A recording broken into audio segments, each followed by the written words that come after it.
हमारे यहाँ जल हम उसका नाम रख रखा है वाटर ऑन व्हील। हम लोग यहाँ पर पानी को आरओ सिस्टम से फिल्ट्रेशन कर कर और अपनी गाड़ी के द्वारा घर घर भेजते हैं।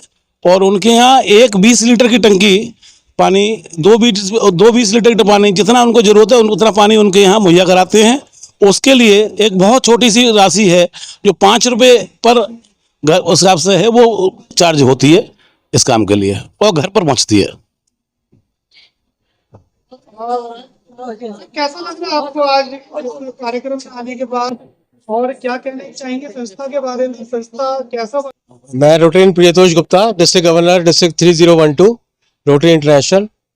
तो जैसा कि आपने प्रोजेक्ट उड़ान के बारे में अभी डिस्कस किया, तो ये जो एक स्टेप, एक कदम जो बढ़ाया गया है रोटरी क्लब नोएडा द्वारा in association with Minda foundation and Narayan welfare trust, तो ये एक सोच है कि हम 1500 लोगों को 3 दिन में एक नई, उनकी ज़िंदगी में एक नई आशा की किरण बनाएंगे।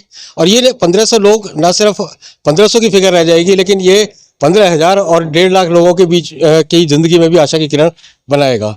और देखिए, आज हम बात करते हैं अगर भारत को विकसित करने की, तो ये हमें नहीं भूलना चाहिए कि जब तक कि हमारे फिजिकली डिसेबल्ड जो हमारे भाई और बहन हैं वो अपने आप में सेल्फ कॉन्फिडेंट फील करें, सेल्फ रिलायबल हो और सेल्फ एक उनमें इच्छा जाहिर हो, उनके अंदर से इच्छा है कि हम भी समाज की मुख्य धारा में जुड़ सकते हैं और हम भी अपनी जॉब अपॉर्चुनिटीज़ हमारे लिए भी ओपन रहेंगी। तो ये बहुत अच्छा कदम रोटरी क्लब नोएडा की तरफ से लिया गया है और मैं उम्मीद करता हूं कि 1500 लोगों को जो हमारा टारगेट है वो रोटरी क्लब नोएडा द्वारा पूरा किया जाएगा।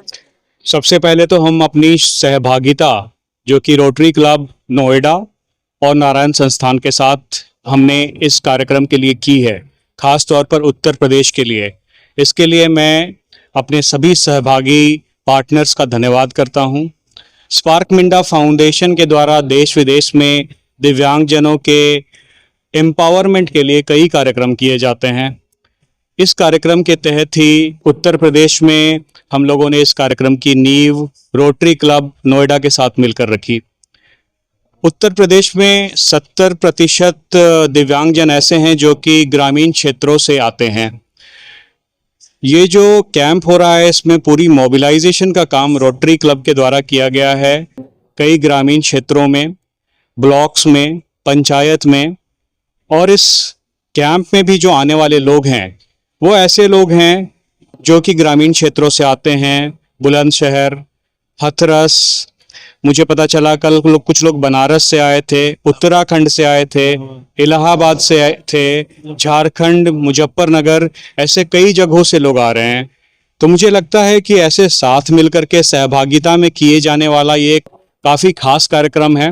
मैं ये भी बताना चाहूँगा कि स्पार्क मिंडा फाउंडेशन के द्वारा आज तक पिछले 8 सालों में 21,000 दिव्यांगजनों को सशक्तिकरण किया गया है।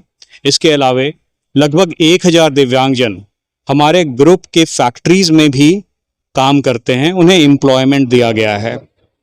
देखिए, आज का हमारा टारगेट करीब करीब 150 से लेकर 160 लोगों को कृत्रिम अंग लगाने का है, जिसमें हम उम्मीद करते हैं कि करीब 90 से 100 लोगों को हम पैर और करीब 50 से 60 लोगों को कृत्रिम हाथ आज दे सकेंगे। छोटा सा बच्चा आया था जिसके दोनों पैर नहीं थे, कहाँ से आया था बच्चा और उसके लिए? वो बच्चा दिल्ली से आया था और जैसा आपने देखा था, उस बच्चे का फोटो भी देखा होगा आपने, बहुत ही छोटा बच्चा है।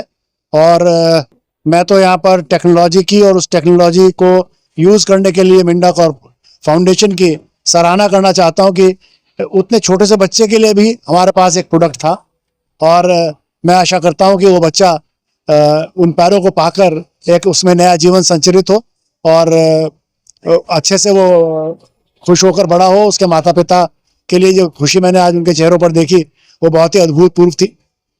जो लोग आ रहे हैं उनके रहने की और खाने की व्यवस्था कैसे है? देखिए साहब, जो लोग आ रहे हैं हमारी कोशिश है कि उनको दोपहर में, सुबह में और शाम को हम भोजन दे सकें।